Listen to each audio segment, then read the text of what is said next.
Hello everyone, my name is Alexis and welcome to the final class in our Yamas series. You don't need any props unless you have particular ones you like to have with you, and otherwise we're going to begin seated in a comfortable position, and like every other class we're going to work with a mudra here. So you're going to bring your hands to heart center and then just pivot your hands so your right thumb is down, left thumb is up, and then slide your fingers towards each other so you can clasp your fingers. This is Ganesha Mudra, and if you've done my classes, you might be familiar with this one. We've done this one a couple times. Ganesha is the Hindu god of removing obstacles. And it's not that he goes ahead of us and moves our obstacles out of the way for us. He enlightens us to what obstacles are in our path and helps reframe our perception of those obstacles so that they can be turned into learning experiences and opportunities instead of obstacles. Now, like I said, today's class is themed around the final yama from the 8 limbs of yoga. The yama is APARIGRAHA, which essentially means non-gripping, non-holding. It is easy for us to hold on to things, whether they're good or bad for us. Thoughts, people, ideas, habits. Think about a habit that you don't particularly like about yourself. Think about how hard it is to change that habit. We hold on to things very tightly. APARIGRAHA encourages us to instead hold things with open hands. And this can apply to anything. The looser our hands can be, the less attached we are, which of course helps us manage our expectations. But also the less attached we are, the more we can tap into our true selves and into our truest bliss selves. Very similar to how we talked about with Brahmacharya, we are inundated constantly with information, input, things we see, things we sense, things we hear, things we smell. And we're also inundated with physical stuff, with relationships, with people we interact with thoughts in our head, with limiting beliefs. Some of these things, like I said, are good or bad, but the goal is, no matter what they are, to hold them with open hands. If we can hold them with open hands, it lets the things that we are holding on, or the things that aren't so good for us, it helps us let go of them a little easier. And the things that are important to us, it allows us to not suffocate them. Take another deep breath, in and out through your nose here. And just ask yourself, what are you holding on to? Maybe it's a partner. Maybe it's a collection or set of items in your home. Maybe it's a belief about you that says you are one thing or another. Just pick one. And then open your eyes, bring your hands to your knees, and we're going to begin with Sufi grinds. Just moving the shoulders in big or small circles, it is up to you. Keep your hips nice and grounded in the mat and move your spine from a place of stability. Engage your inner core muscles. Almost imagine that the muscles beneath your belly button can bring your hip points together. Beautiful. Go ahead and switch directions. Make circles in the opposite direction. They can be as fast, as slow, as big, or as small as you want. Find what feels good here. This is the first movements of class, so we're not trying to stretch or push ourselves too hard here. As we move through this class, I want you to hold on to that one thing that you are holding on to too much. Come back to a straight spine. Make your way into tabletop pose. Shoulders over wrists, hips over knees. Engage through your core. Lift your belly button back up to your spine. And we're just going to begin with cat-cow. And pay close attention to orienting your cat-cow with your breath. So your inhale guides how long it takes you to open up your chest. Your exhale guides how long it takes you to round through the spine. One of the best tools we have to let go of things and also hold things with open hands is our breath. If we can breathe through something, our capacity to expansiveness and open palms is massive. Continue with your cat-cows.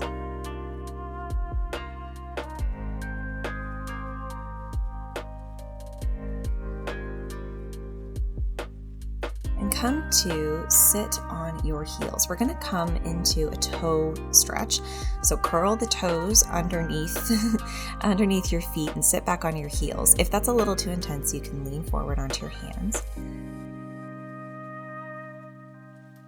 But if you can sit upright, do so. And just take a couple deep breaths. Feel into the stretching of your feet. Try to breathe through the sensations. Be all there. Don't hold on to any outcomes. Beautiful. Walk the hands forward, uncurl the toes, give them a little wiggle. Well done. And then go ahead and sit back on your heels again, this time letting your toes relax. From here, we're actually going to reach back, hands behind you, lift your knees off the mat. Now your knees aren't going to lift very far, but what we're aiming to do is get a stretch in the front of your ankles. This might be intense. We don't usually stretch our ankles this way. So go gentle. If you feel pain, stop. Again, hold the outcome with open hands. When we attach ourselves to ideas or things, they might not always be healthy or beneficial. Come forward into tabletop pose and make your way up into downward facing dog. Send the hips high to the sky, let the sternum fall towards the mat, push through the heel and thumb and forefinger at the hands, and then maybe straighten the legs, maybe send the heels to the mat. And again, breathe. Check in with yourself. Are you holding on to an expectation of how your downward dog should look? Walk your feet forward to meet the hands, coming into your forward fold. Sway gently, side to side.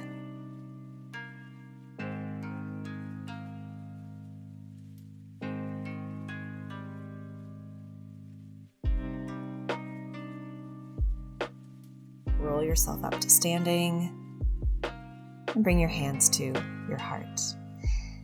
Beautiful. We're going to come into a quick little series that's going to use the entirety of your mat. And again, just try it, see how you do. Don't judge yourself too harshly. We're going to begin in tree pose. So transfer the weight to your right foot and bring your left foot either to your right ankle, right inner shin, or right inner thigh. Doesn't matter where. Find your most stable place. But again, let go of the outcome. It doesn't need to be your most perfect tree ever. Beautiful.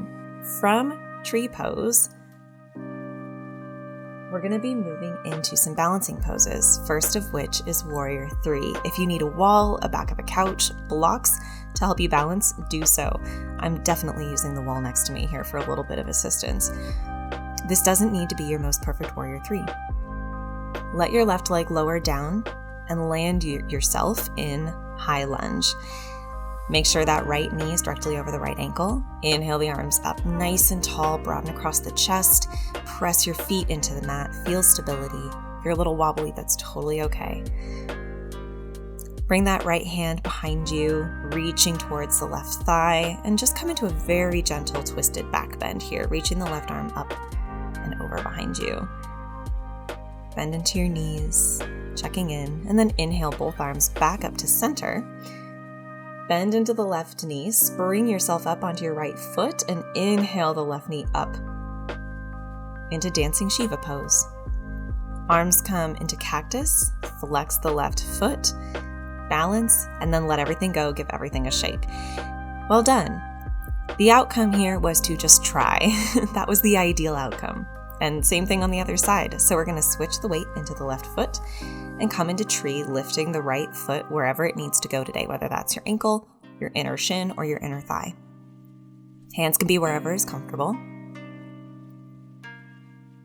If you fall, if you're shaky, that's okay. Try and let it go. Extend the right leg back behind you, flex the foot a lot, lift that leg as much as you can, coming into Warrior 3. Breathe. If you need to bend that standing leg, do so. Wherever you are is perfect.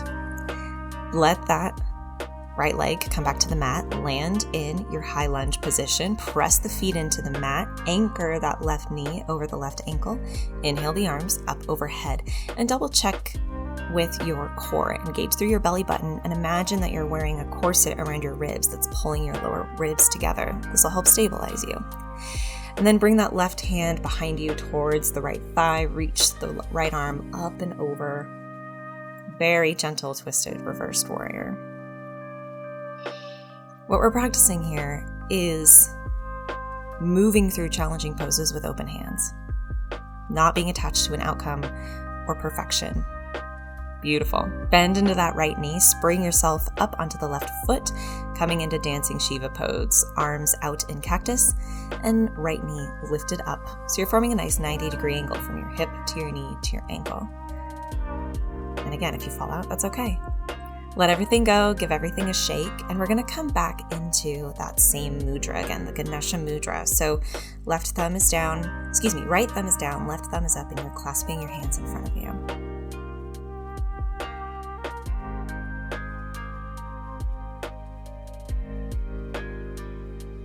So often, when we cling to things, we're often clinging to things that don't serve us. APARIGRAHA isn't about getting rid of all of your possessions and living monastically or minimally. It's about being very aware and careful about what you are holding on to. A great example of this is limiting beliefs. We often hold on to thoughts about ourselves that aren't true. Maybe we have a thought that, for example, I'm not good at science, or I'm not good at math, or I'm not good at history. It could be any subject in school that you didn't like or didn't get straight A's in. And that statement might not actually be true. And that's what APARIGRAHA invites us to investigate. Are the things we believe about ourselves actually true? What would it look like to challenge those perceptions and write a different story for ourselves? Perhaps you struggle with not feeling like you're enough.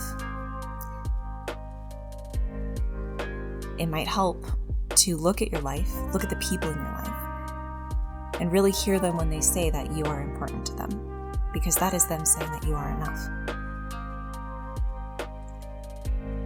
There are a lot of practices we can incorporate from APARIGRAHA. One of them is breath. One of them is asking questions. Is this real? Is this true? And another is being able to examine, do I have too much stuff? Am I buying stuff to project an image that isn't true? Am I pursuing a career to project an image that isn't true? Am I with someone in particular as a partner to pursue something that isn't true? APARIGRAHA is not easy. It is not an easy yama. But then again, none of them are. But the challenge is the beauty. And just like we're holding this Ganesha mudra that allows us to engage with Ganesha, the god of removing obstacles, we can begin to see our lives through APARIGRAHA instead of as obstacles, instead of things weighing us down, instead of limiting beliefs, instead of too much stuff in our houses or negative relationships. We can see those things as opportunities, as lessons. Everything that we've held on to too tightly is an opportunity for us to examine what within us needs to be healed. So continue to breathe here, holding this mudra. What obstacles, what are you holding on to that can be changed into an opportunity to heal yourself?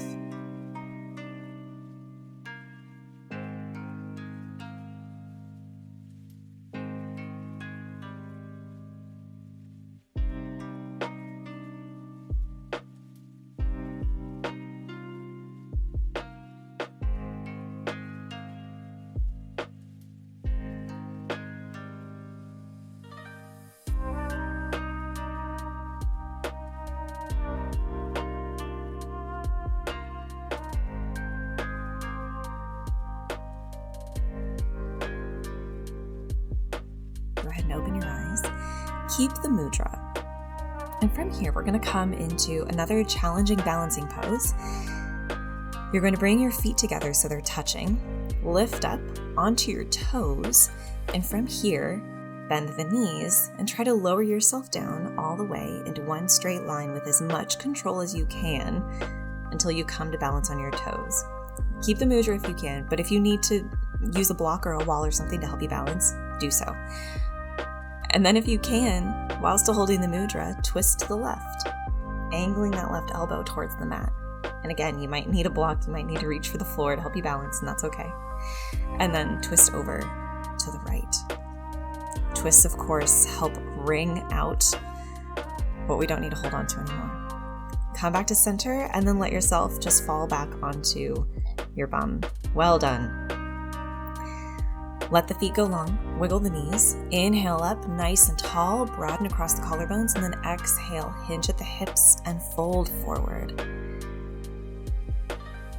Forward folds are beautiful poses if you ever feel like you're holding on to something too tightly, if you're rushing, if you feel disconnected. Forward folds are a little bit of an opportunity to navel gaze. They're a little bit of an opportunity for us to fold in on ourselves, to block out distractions so that we can tune into what we really need. What do we really need in this moment? What do we need to hear? Who do we need to spend our time with? What do we need to hold on to? What do we need to let go of? Those are all questions APARIGRAHA encourages us to ask. So in this forward fold, ask yourself, what can I let go of? It doesn't need to be a big thing. It doesn't need to be a big limiting belief. It could be, I have held on to a copy of a book for too long. I'm never going to read it again. I can give it away. It could be, I've held on to an item of clothing for too long. I can give it away. It doesn't need to be big. Just think of one thing. And then lift yourself back up into a seated position, scooch the bum forward, and come to lie down on your back. Hug the knees into the chest and let the feet come down to the mat. Pop your hips over to the right and lower your knees to the left for a reclined twist. Your hands can come either in cactus arms or straight out in a T shape, or if it feels good, you can reach the arms up overhead and clasp opposite elbows. Again, this doesn't need to be your deepest twist. Find what feels good. Whatever that thing was that you were just contemplating in your forward fold about letting go, in this twist, this detoxing pose that squeezes out what we no longer need, examine, why have I been holding on to it in the first place? Be gentle with yourself here. There's no need to judge yourself for whatever answer comes up. Things and people and ideas come into our lives when we need them. And APARIGRAHA helps us know when to let go of things at the right time. Or lets us know that maybe we've held on to something for too long and enables us to release.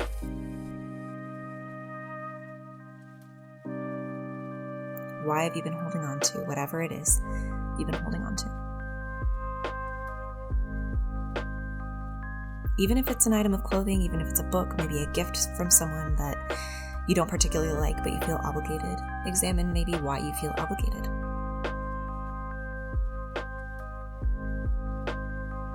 And again, there's no right answer. And there's no pressure here. If you leave this class and don't give that item of clothing or book or whatever away, that's okay. APARIGRAHA is asking us to contemplate and to think and to observe, primarily. Bring your knees back to center, pop the hips over to the left, and lower the knees to the right.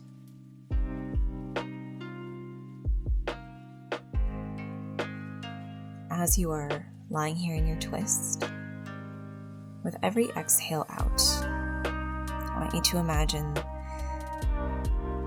whatever you don't need anymore flowing off your body like water into the mat beneath you. You don't need to name every single thing, but if you can think of a couple things you want to let go of, a couple things you know aren't serving you anymore, a couple things you know you don't need, imagine those things falling off of you. And allow space in this visualization for things to flow off of you that maybe you're not aware of yet. We don't know what we don't know.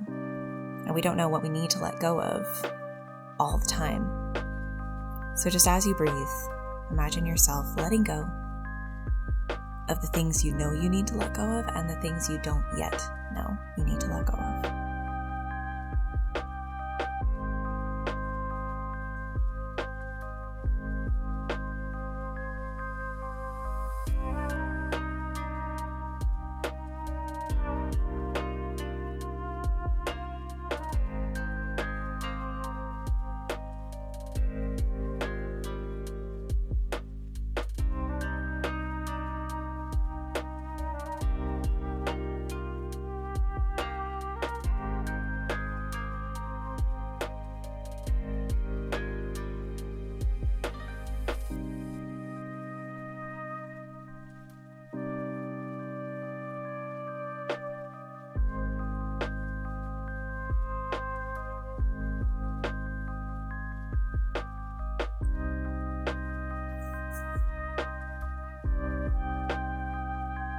Bring your knees back to center. And from here, we're going to come into Shavasana. Extend the legs long, feet as wide as the mat. Let your hands rest by your sides. Close your eyes, shimmy the shoulders away from the ears. And rest. Shavasana is where our body and our mind and our heart percolate and digest all of the hard work that we've just done. You did some difficult, challenging poses. You asked yourself some hard questions, and you might have come to some difficult conclusions. For the next several moments in Shavasana, let it all go. Let your breath, let your mind, let your heart go, and relax into the mat beneath you as much as you can.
Gentle movements, wiggling the hands and toes, and maybe hugging the knees into the chest. Give yourself a hug.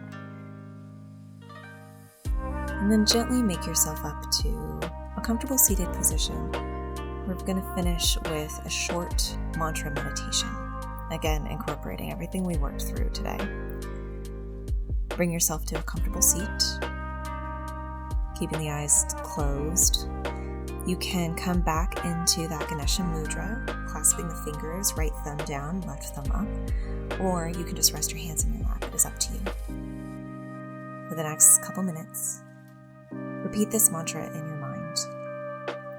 I release. I let go. I release. I let go. I release. I let go.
nice deep breath in, release the mudra and the mantra. Inhale the arms down around and up overhead, and exhale hands to heart center. And when you're ready, you can open your eyes. Be sure to give this video a like if you liked it. Don't forget to subscribe, check out the playlist for the rest of the Yama classes below, and until next time, have a lovely rest of your day. Bye for now.